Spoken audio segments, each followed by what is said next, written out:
other day. So can someone please tell me, what do I mean when I say properties of equality? Equal with the same. Equal but the same? You mean equivalent? Yeah. So equivalent is when things are equal but the same kind of. So like if we had two different equations, you know, they might simplify it. They're different but equal. Okay, so what about these so that is good. We have looked at equivalent equations. What about the properties of equality? What are those? Do we remember? I don't wrote it down. I'm sure we should have wrote it down somewhere. Do one side, you do to the other. Do one side, do to the other. So what do you mean? If you do something to one side, you have to do it to the other side. Okay, well give me an example. You're right, just give me an example. I don't know. If you subtract on one side, you have to subtract on the other side. Okay, so let's say we have to subtract a 6 on one side and we subtract a 6 on the other side of the equation, right? Perfect. So, we're going to continue to look at that today, but getting into this task. So, we're looking at 4.2, so we're going to reflect, Elvira is reflecting on what we looked at in 4.1. So we had that situation where she was trying to find how many trays were in each carton. And we had all these different numbers, and we created that equation, and we solved how many trays were in each carton.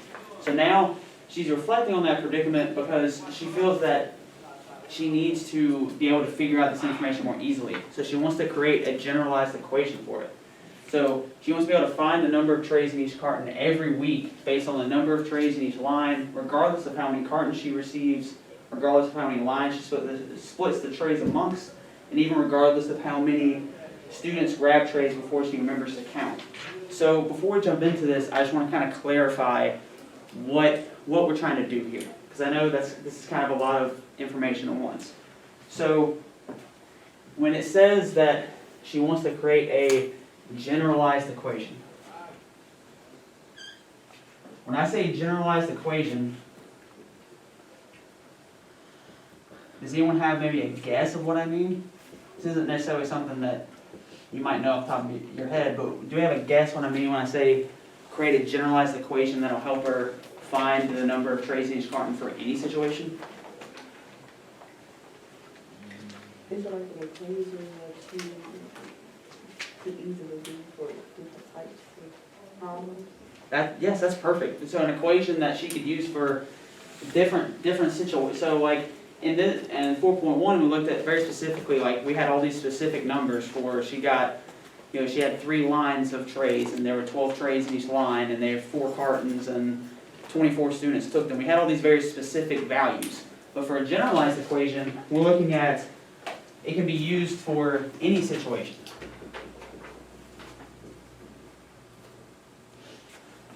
It can be used for any situation. So in this case, for this problem, we're going to be looking at, if it can be used for any situation, do you think our equation will have all those numbers in it? All those very specific numbers? Do you think so? So like, if we had that equation that we had in 4.1, but then I said, okay, well, she actually had 5 cartons instead of 4. Do you think you could use that equation, or she had 4 lines instead of 3 lines? Do you think you could use that exact same equation? No? So we're looking for an equation that would be used no matter what all these unknowns are. So when I say unknowns for those values, we're talking about variables. So this should be a generalized equation should have only variables in it. Because A plus B multiplied by C equals B. yeah, something like that. Like when we look at, like, let me give you an example of something you've seen. Do I have any numbers in y equals mx plus b? Well, we all know that that's the slope-intercept form of a line, right? But that's just a generalized equation, so that we can use that equation for all different types of linear functions, right? So this is something, that's kind of what I'm talking about. So, and I want to start by, for number 1, it is extremely important that we define our unknowns or define our variables. So I'm gonna kind of start with one before we kind of split off into groups, just kind of show you what I'm talking about. So we want to be solving for the number of trays in each carton. That's what she wants to know for any situation. So all of us, we're going to go ahead and define that as x. So x X is gonna equal number of trays in each carton. So this is what I want you to do for all of your unknowns, all of your variables. You should, choose a variable. I chose X here. You can choose any letter you would like, but as long as you define that variable for all of your unknowns, then you can create that generalized equation based on what we looked at 4.1. So that's the reason you have 4.1 is so that, one, you can see, it can help you maybe be able to more easily see, okay, what all are our unknowns? Like it lists a lot of them here, but you also might want to go back and look at the 4.1 situation to see how it was used in that equation to then relate it to, we define these variables, how can we create our generalized equation? So that's going to be number one, defining those variables and trying to find that generalized equation. Once you've done that, we're going to test it with the situation of 4.1. So I'm going to see, can you substitute the numbers we had in 4.1 into your generalized equation and still find the same solution?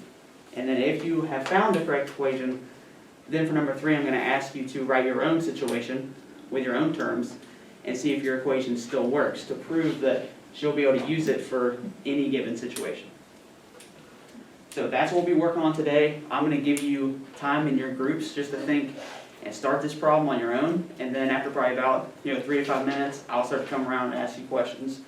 But are there any immediate questions before we get going?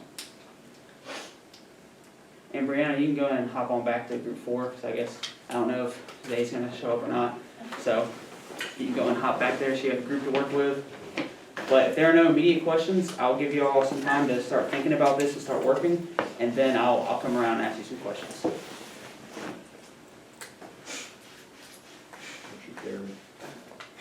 Pull it out. Let's go.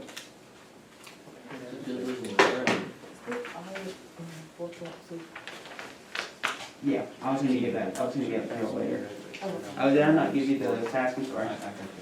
Yeah, that's what we're working on. Should we tell?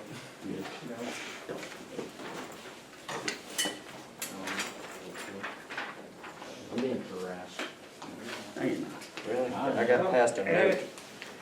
Yeah, then.